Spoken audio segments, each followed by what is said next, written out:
34 ஐக்கியபாவம்.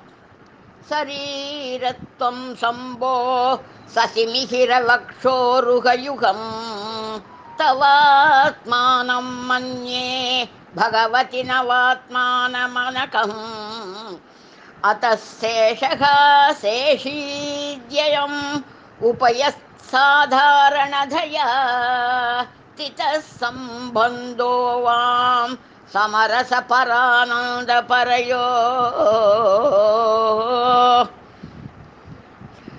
பகவதி என்ற விழிச்சொல்லின் பொருளானது எல்லா உலகங்களின் தொடக்கம், யுக முடிவில் ஒன்றும் இடப்பட்ட காலத்தில் உயிர்களின் பாவ புண்ணியங்களுக்கு ஏற்ப அவைகளின் கதி மற்றும் மோட்சமாகிய திரும்பி வராத நிலை, உலகப்பற்றுதலுக்கு காரணமான ஞானமின்மை, மோட்ச காரணமான ஞானம் என்ற ஆறும் பகக என சொல்லில் குறிப்பிடப்பட்டுள்ளது.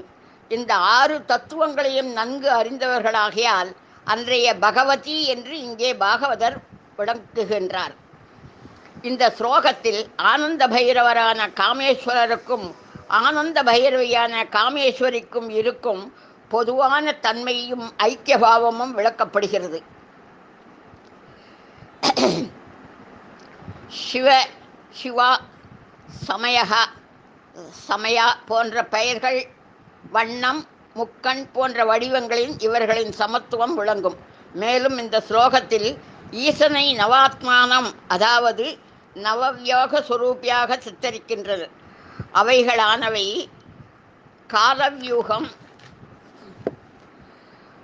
குலவியூகம், நாமவியூகம், ஞானவியூகம், சித்தவியூகம், நாதவியூகம், பிந்துவியூகம், கலாவியூகம், ஜீவவியூகம் என்பன.